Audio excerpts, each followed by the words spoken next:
ठीक है। तो गुड मॉर्निंग बच्चों। आ रहा है यहाँ पर आ रहा है बच्चों? No sir, no. नहीं यहाँ पर no sir.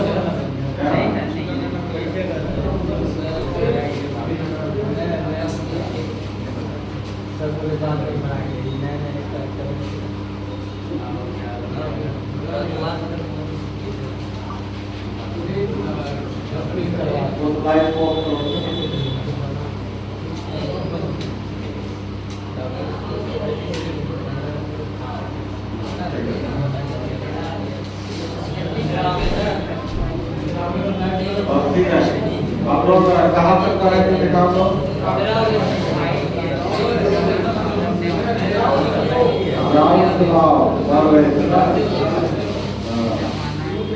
So now for solution containing two volatile liquid पढ़ा नियम का राउंड का नियम दो नियम था ना?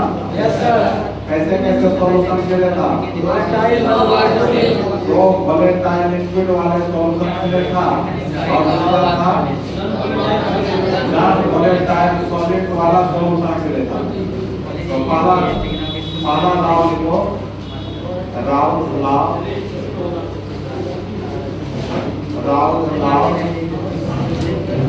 और सॉल्यूशन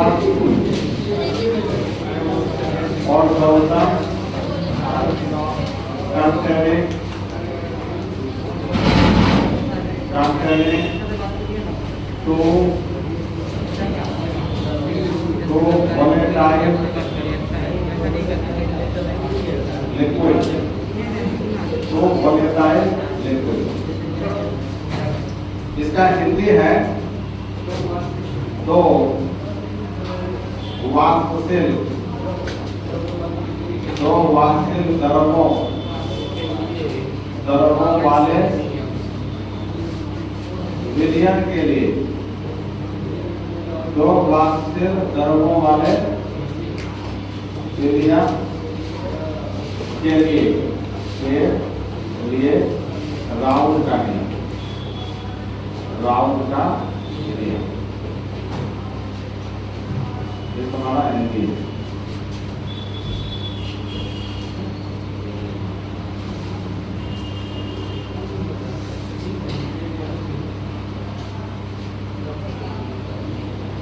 तो वोलेटाइल ना वोलेटाइल समझ में आया था?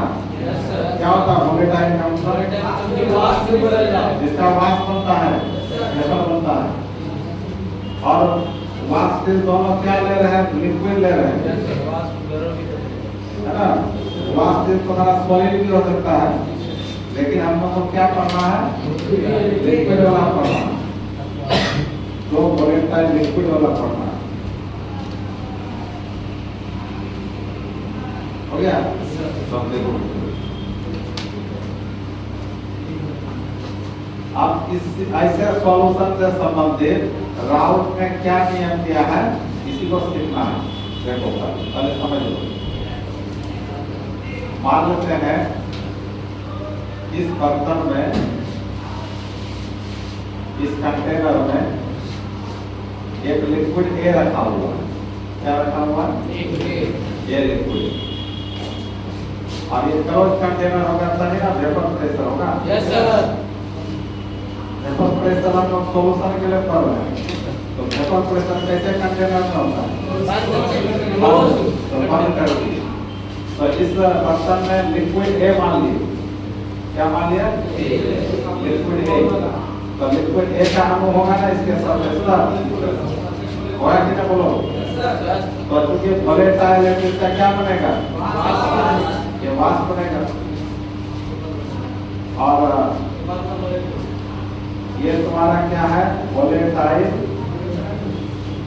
क्या? Volatile liquid A, volatile liquid A.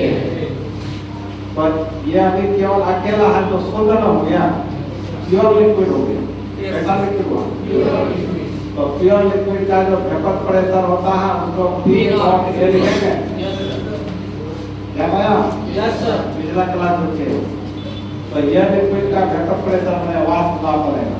तो उस वाष्प दाब को क्या लिखते हैं? V not. और साथ में क्या करेंगे? दूसरा लिक्विड दूसरे बर्तन में लेते हैं। ये भी क्या है? Close container. तो लिक्विड पी लिया, फिर इसके अंदर में किसका अणु सब होगा? बी का अणु सब होगा, बी का मॉलिक्यूल सब होगा। सारे में क्या होगा? बी का मॉलिक्यूल सब होगा। इसके अंदर भी मॉलिक्यूल सब होगा। पूरे बर्तन में क्या होगा? मॉलिक्यूल सब होगा, अणु सब होगा। ये कैसा लिक्विड है? ये भी वोलेटाइल लिक्विड है। कैसा लिक्विड है? Volatile liquid. लिक्विड भी मान लिया इसको, ठीक है। तो इसका भी तो वाष्प बनेगा। तो इसके कारण वाष्प बनेगा, मतलब वेपर प्रेशर होगा। तो उसको क्या मानेंगे? V नॉट भी मानेंगे। यहाँ Pn नॉट किसको बता रहा है? ये बता रहा vapour pressure of pure liquid A। और यहाँ P किसको बताएगा? Vapour pressure of pure liquid B को ना बताएगा। आप दोनों बर्तन में जो लिक्विड रखा हुआ है दोनों को एक साथ मिला दीजिए। दोनों को क्या कर दिया? एक दूसरे में मिला दिए। बड़े बर्तन में लेकर के, तो मान लीजिए ये बर्तन तुम्हारा ऐसा बर्तन, ये भी क्या है? अवध है। अब इस बर्तन में दोनों का ना लिक्विड मिल जाएगा। तो इसके अंदर A का भी मॉलिक्यूल होगा, B का भी मॉलिक्यूल होगा, A का भी होगा, B का भी होगा कि ना? बोलो A B A B A B, इस तरह होगा कि दोनों का मॉलिक्यूल। अब ये तुम्हारा सॉल्यूशन बन गया। कैसा सॉल्यूशन हो गया? दो लिक्विड में मिला दिए तो दोनों मिलकर सॉल्यूशन बन गए। कैसा सॉल्यूशन हुआ? दो वोलेटाइल लिक्विड वाला सॉल्यूशन। इसी के लिए हम लोग पढ़ने जा रहे हैं राउंड ने क्या नियम किया। आ रहा समझ में?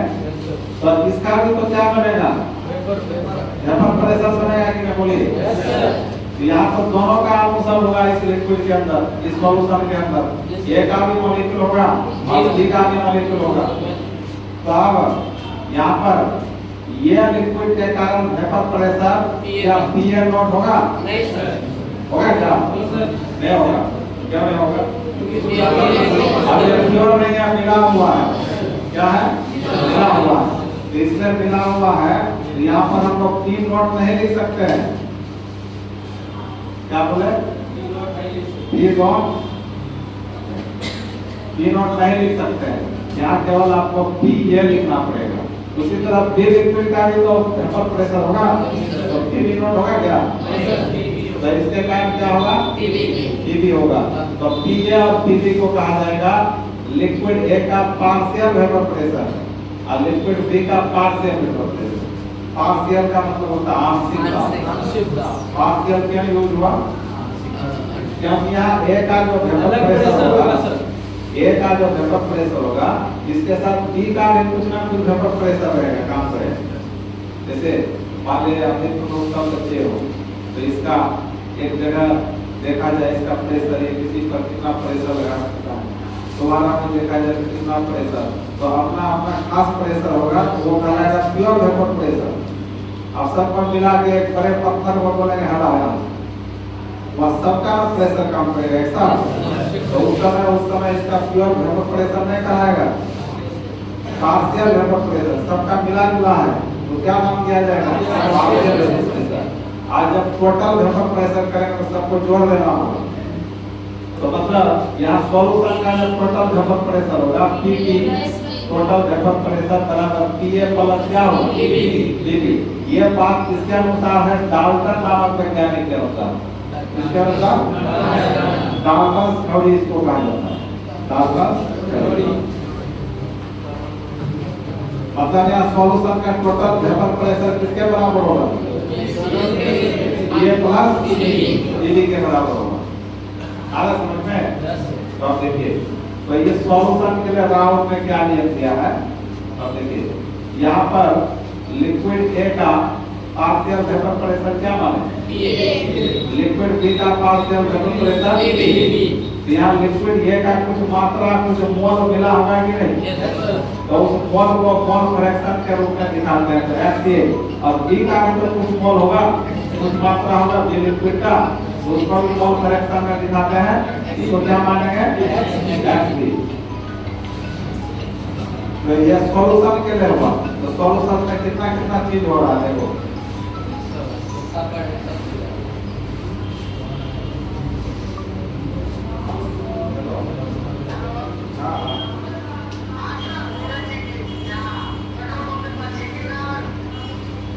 पेट्रोल पंप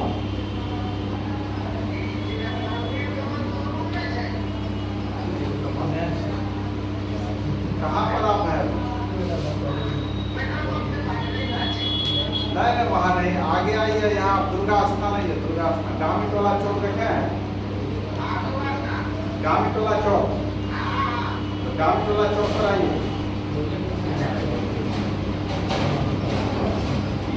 तो देखो यहाँ क्या बोले, यहाँ लिक्विड दो लिक्विड मिला हुआ है, दोनों मिलकर सॉल्यूशन हो। तो लिक्विड ए का पार्शियल वेपर प्रेशर क्या हो? लिक्विड बी का पार्शियल वेपर प्रेशर, दोनों लिक्विड का टोटल वेपर प्रेशर ये सॉल्यूशन का वेपर प्रेशर है। अब यहाँ पर लिक्विड ए का मोल फ्रैक्शन क्या माने? लिक्विड बी का मोल फ्रैक्शन एक्सबी।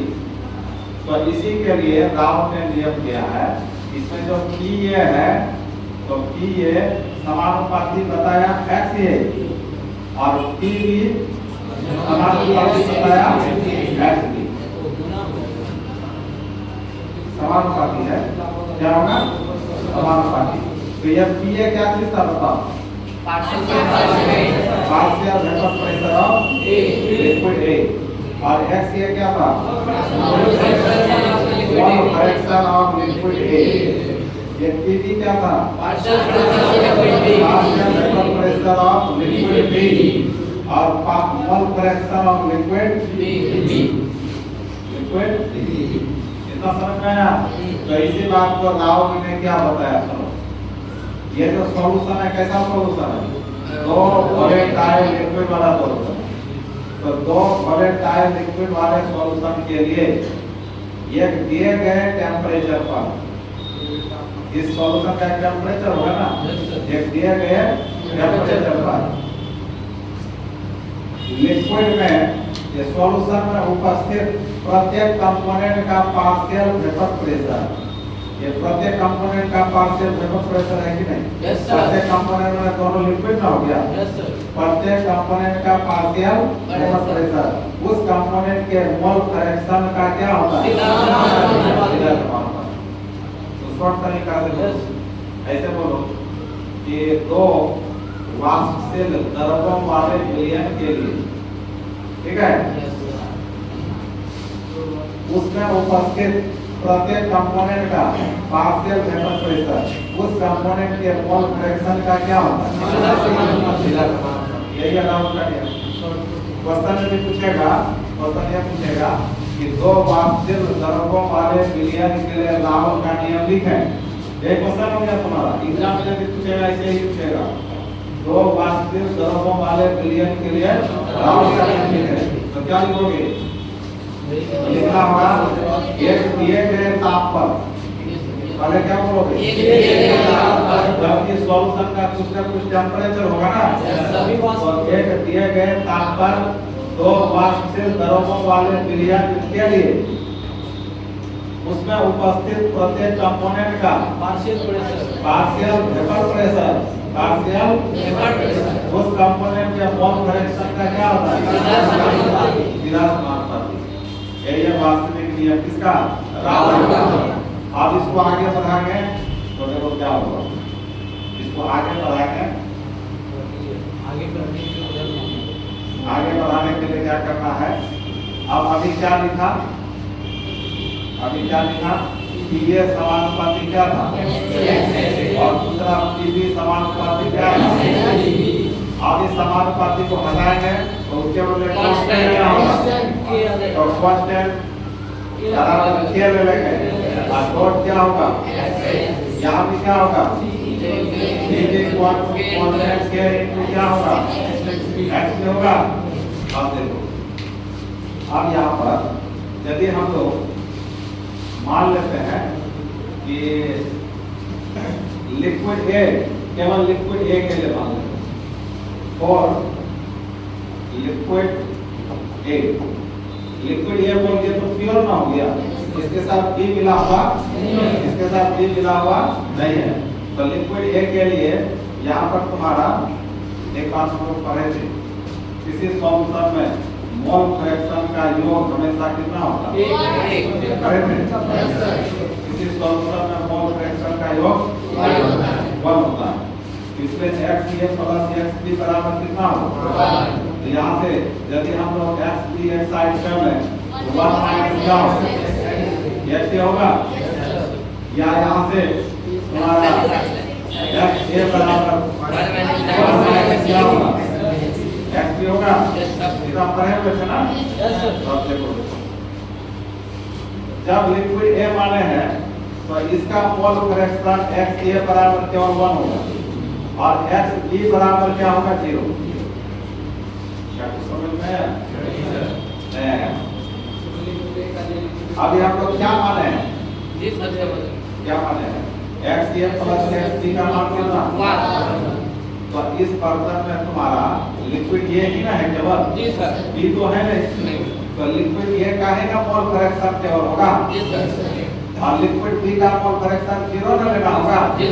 तो दोनों का योग कितना होना चाहिए, तो इसका मान ही ना केवल 1 होगा, इसका मान 0 होगा, तब ना 1 + 0 1 के बराबर होगा, नहीं बचा। इसके जब प्योर लिक्विड ए के लिए तो XA का मान क्या होगा, 1 और XB का मान 0। उसी तरह लिक्विड B के लिए फिर क्या होगा, XB का मान क्या होगा, और XA का मान 0। डॉट फिर देखो बात क्या है इसमें, अभी हम लोग क्या लिखे थे, PA समानुपाती क्या लिखे थे, और दूसरा PB समानुपाती XB। तो आज इसको कांस्टेंट के लिए समानुपाती को हटा कर क्या होगा, और इसका PB = XA होगा।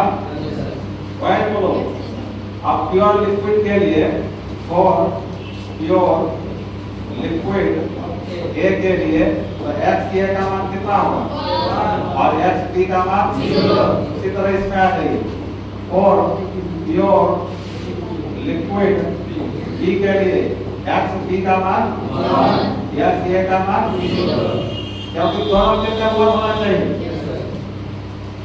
अब यहाँ पर XA का मान यहाँ 1 रखें तो क्या होगा, ये बराबर K × 1 होगा कि नहीं, याद रखिए, PB बराबर K × 1 होगा कि नहीं, बोलो। अब जब K का मान किसके बराबर हो गया, ये P आपका क्या था, पार्शियल वेपर प्रेशर था ना, पार्शियल वेपर प्रेशर था। लेकिन अब हम लोग क्योंकि लिक्विड ए ही माने हैं, प्योर है वो, तो प्योर लिक्विड के लिए पार्शियल वेपर प्रेशर काम नहीं करेगा, तो क्या काम करेगा, vapour pressure of pure liquid, vapour pressure of, मतलब अब PA बराबर किसके बराबर हो जाएगा, ये नॉट के बराबर, ये हुआ K बराबर किसका वैल्यू हो गया, ये PA इसके बराबर क्या हुआ, प्योर लिक्विड था, तो प्योर लिक्विड का वेपर प्रेशर हम लोग P नॉट में दिखाते हैं ना। इसी तरह इसका क्या होगा, बोलो, यहाँ पर P बराबर K, तो यहाँ भी P नॉट B बराबर क्या होगा, ये होगा कि नहीं, बोलो। अब यहाँ पर आ जाओ इसमें, तो अब K के जगह हम क्या लिखें, PA नॉट, तो PA बराबर PA नॉट इसको क्या होगा, अब यहाँ पर आ जाइए, तो PB बराबर क्या होगा, PB नॉट, ये हो गया सॉल्यूशन का दोनों कंपोनेंट का पार्शियल वेपर प्रेशर का मान। लेकिन डाल्टन क्या बोला था, सॉल्यूशन के लिए टोटल वेपर प्रेशर PB बराबर क्या था, A + PB, तो PA का मान रखो, P not into XA का मान रखो PB not into क्या दिया हुआ सॉल्यूशन का टोटल वेपर प्रेशर ये बात डाल्टन के अनुसार है ये बात किसके अनुसार है और ये सारा बात किसके अनुसार था राउस के अनुसार था आया समझ में तो ये है तुम्हारा क्या पहला नियम कि दो वास्तविक दरों वाले बिलियन के लिए राउस का नियम तो अब इसको एग्जाम में कैसे लिखना है उसको लिखाते हैं इतना समझ में आ गया ना यस सर बाबा को जाने का क्लीन ना मरिएगा सर उसमें क्या ऊपर कर देते हैं क्लीन वही आप लिखो तो हेडलाइन लिखे थे ना उस पर लिखो तो क्या सब लिखना इसके अनुसार मतलब किसके अनुसार लिखो दो वास्तुशिल्प दरों वाले बिलियन के लिए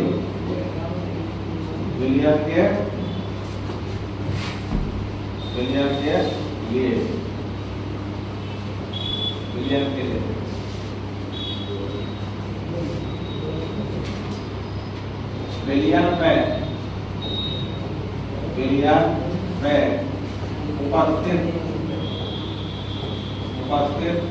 प्रत्येक कंपोनेंट मतलब समझ जाओगे ना कंपोनेंट मतलब दोनों लिक्विड के लिए हो गया प्रत्येक कंपोनेंट ए और बी दोनों लिक्विड दोनों कंपोनेंट समझ गए ना बिलियन में उपस्थित प्रत्येक कंपोनेंट का आंशिक वाष्पता कैसा वाष्पता आंशिक वाष्पता को इंग्लिश में क्या कहेंगे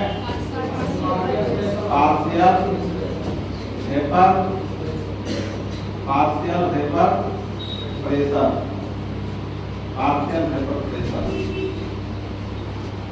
उस कंपोनेंट्स के मोल फ्रैक्शन का क्या होता है बताओ सीधा समानुपाती होता है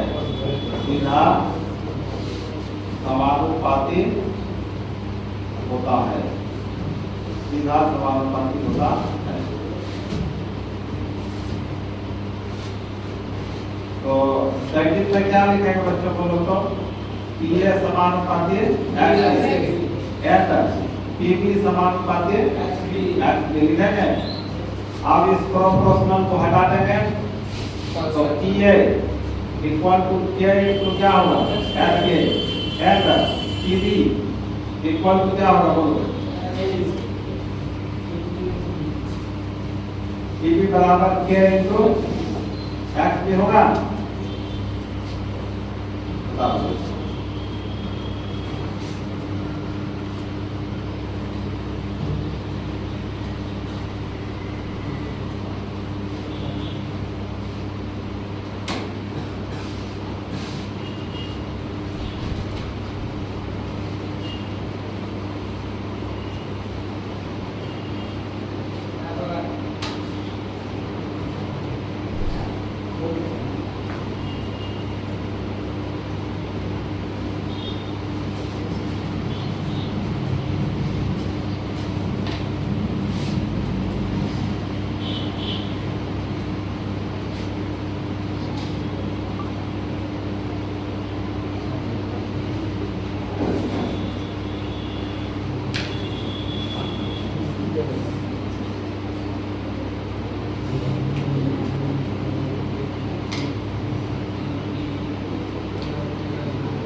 आप देखो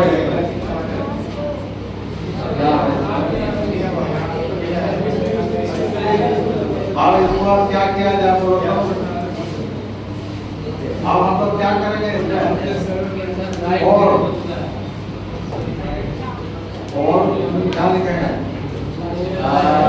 और लिक्विड ए क्या ए तो x a बराबर कितना होगा 1 x b बराबर उसी तरह और क्या लिक्विड b तो क्या होगा x b बराबर 1 तो x a बराबर 0 तो therefore यहाँ से इसको आगे करें therefore तो p a इक्वल टू क्या होगा k into 1 होगा और इसका क्या होगा p b equal to k into 1 होगा तो यहाँ पर दैट इज p a बराबर किसके बराबर होगा k अब हम बोल सकते हैं therefore p a नॉट किसके बराबर k यहाँ पे क्या होगा बोलो p b बराबर k लेकिन p b not equal to किसके बराबर k के बराबर होगा ना अब इसमें क्या कर सकते हैं बोलो आगे इसको पर उतारो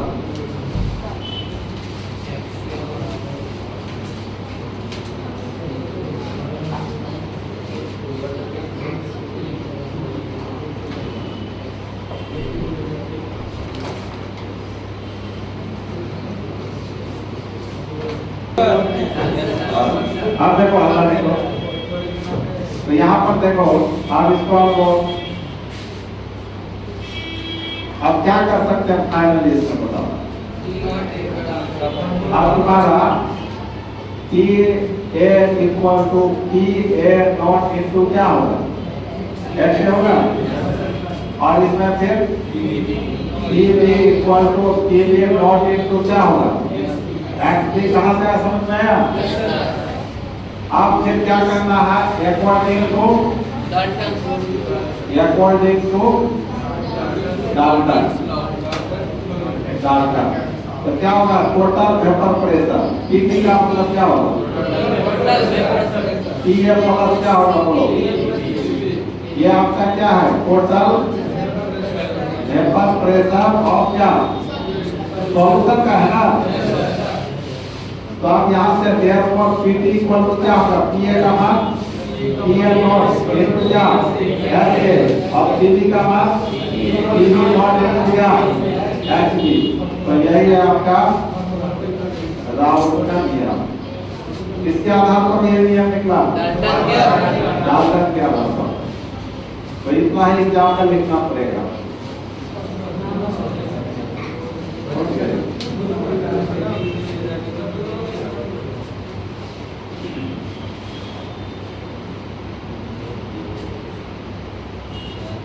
Rao's law for solution containing two volatile liquids.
और इस पर क्वेश्चन कैसे आ सकता है तो समझ लो सब फॉर्मूला।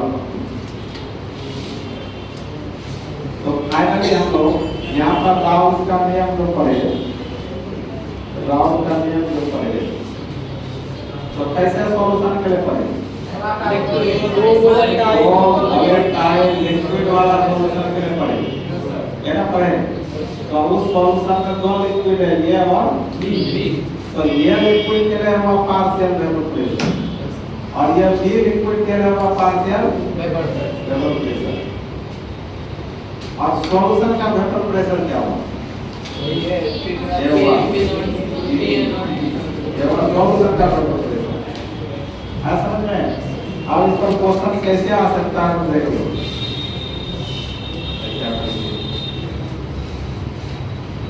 क्वेश्चन आ सकता है इस पर कैसे? तो मान लिया आपको दिया रहेगा कोई दो लिक्विड वाला सॉल्यूशन, दो वोलेटाइल लिक्विड वाला सॉल्यूशन और ये तो ये का तो पार्शियल ये वेपर प्रेशर प्योर लिक्विड का ये दिया रहेगा। ये पीएल नॉट लिख दिया तो क्या मीनिंग हुआ? प्योर लिक्विड ए का वेपर प्रेशर और लिक्विड बी दिया है इसमें, तो इसका पी नॉट बी दिया हुआ, इसका मतलब प्योर लिक्विड बी का वेपर प्रेशर, ठीक है? और इसमें लिक्विड ये कितना ग्राम में है, कितना मोल में है, वो सारा दिया रह सकता है। लिक्विड बी का भी कितना ग्राम है, कितना मोल है, वो भी दिया रह सकता है। ग्राम रहेगा तो मोल में चेंज करना होगा, क्योंकि हमको इसका क्या निकालना है? Mole fraction. इसका भी क्या निकालना है? Mole fraction. यदि मोल दिया हुआ तो डायरेक्ट मोल फ्रैक्शन, मान ले ए का 1 मोल है और बी का है तुम्हारा 3 मोल, तो ए का मोल फ्रैक्शन कितना होगा? 1/4 होगा और 3/4 होगा, मेरा मोल फ्रैक्शन होगा। तो मोल फ्रैक्शन आपको पता चल जाएगा। तो पी ए फॉर्मूला क्या है? पी ए इक्वल टू क्या? P A naught into H A. इसके लिए क्या होगा? P B equal to P B naught into क्या? H B.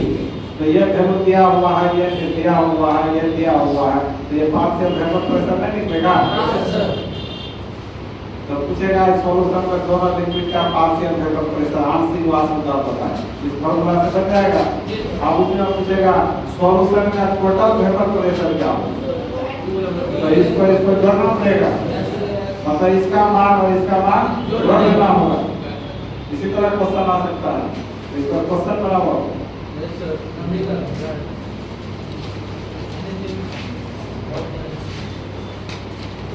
ठीक है। अभी क्वेश्चन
मिथेनॉल तथा इथेनॉल,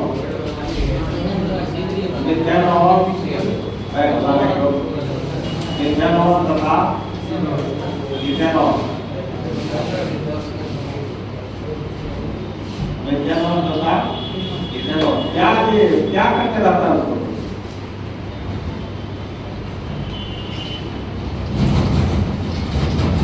मिथेनॉल तथा इथेनॉल 300 केल्विन पर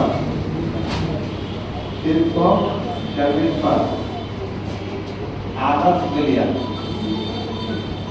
आदर्श विलयन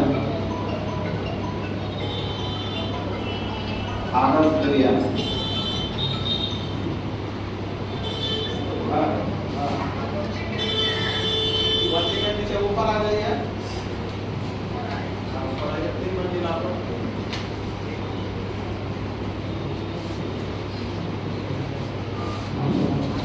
300 केल्विन पर आदर्श विलयन बनाते हैं।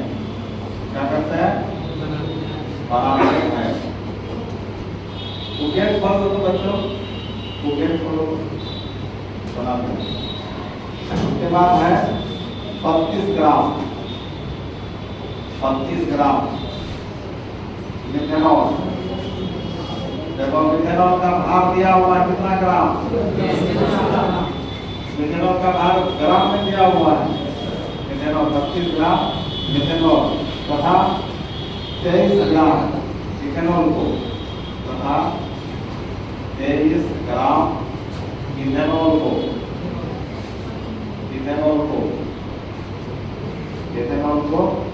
300 केल्विन पर मिश्रित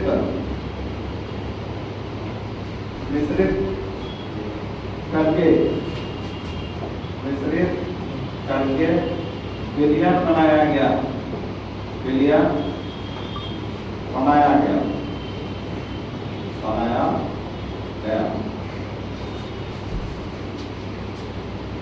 प्रत्येक घटक मतलब क्या?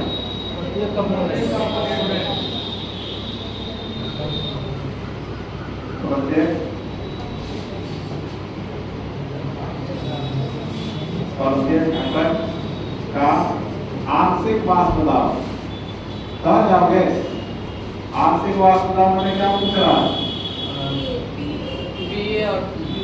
आंशिक वाष्प दाब, आंशिक वाष्प दाब,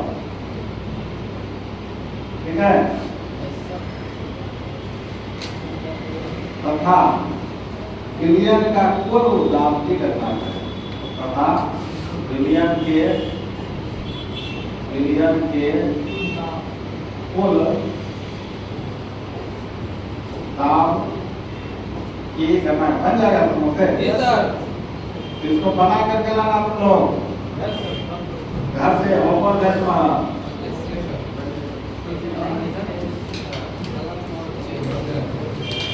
क्या भारी बन जाएगा।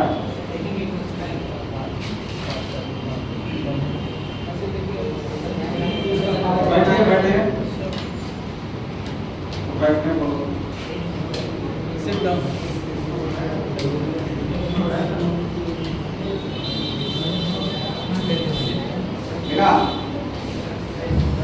प्रत्येक घटक का आंशिक वाष्प दाब तथा विलयन के कुल दाब के गणना करें। बन जाएगा ना? तो आंशिक वाष्प दाब मतलब क्या पूछ रहा है? तो ये को क्या मान लो? मिथेनॉल मान लो। क्या मान लोगे? और टी को क्या मान लोगे? इथेनॉल। बी को क्या मान लोगे? तो तुम्हारा यह वैल्यू पूछ रहा है, इसका भी वैल्यू पूछ रहा है। टोटल का पीरियड में सॉल्यूशन होगा, तो सॉल्यूशन का कुल दाब मतलब पी का वैल्यू पूछ रहा है। तो पी ए प्लस क्या करेंगे? दोनों निकाल के जोड़ देंगे। तो यहाँ दोनों निकल जाएगा। इसके जगह मिथेनॉल है, इसके जगह इथेनॉल। तो दोनों निकाल के यहाँ जोड़ दो हो जाएगा। और इसका मान कैसे निकालोगे? पी नॉट इथेनॉल इनटू क्या? इथेनॉल होगा। और इसका कैसे निकालोगे? पी नॉट इथेनॉल इनटू क्या? इथेनॉल होगा। तो तुमको ये दोनों मान दिया हुआ क्या है?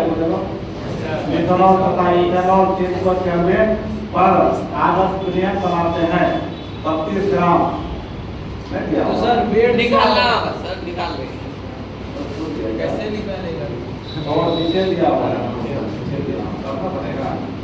तो आगे अपना है दोस्तों, वेट दिया इसका मान दिया हुआ है, दोनों का मान दिया करना पड़ेगा।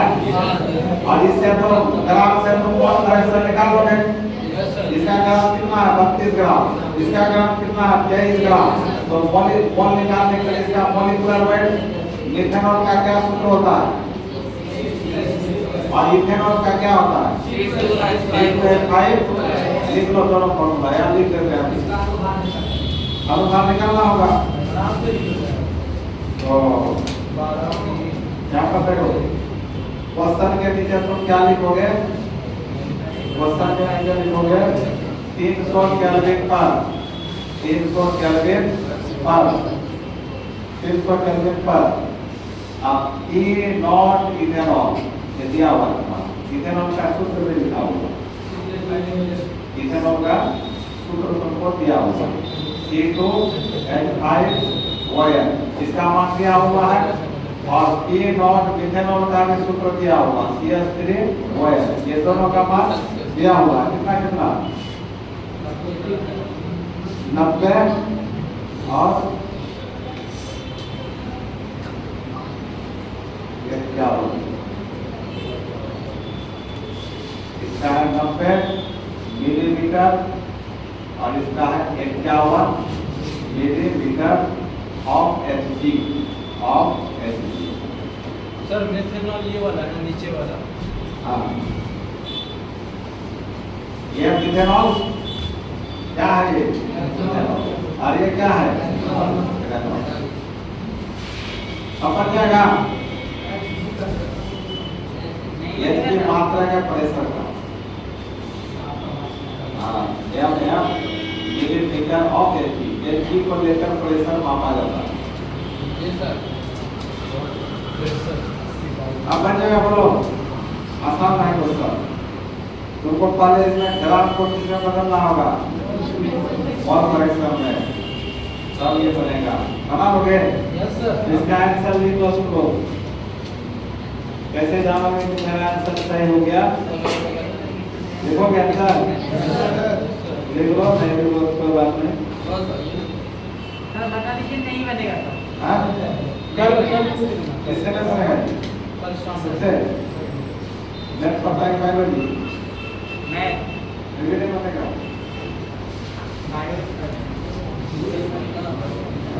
अच्छा ठीक है क्या बनेगा कोई बात नहीं बना ही रहेगा। तो आज का क्लास यहीं तक रहने दो।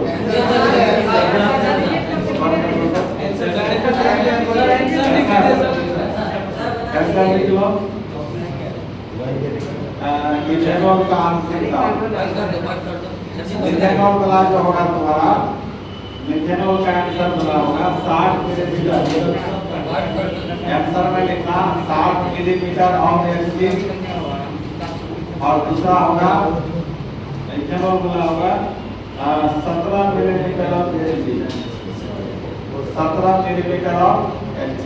कितना आंसर होगा इसको बताओ?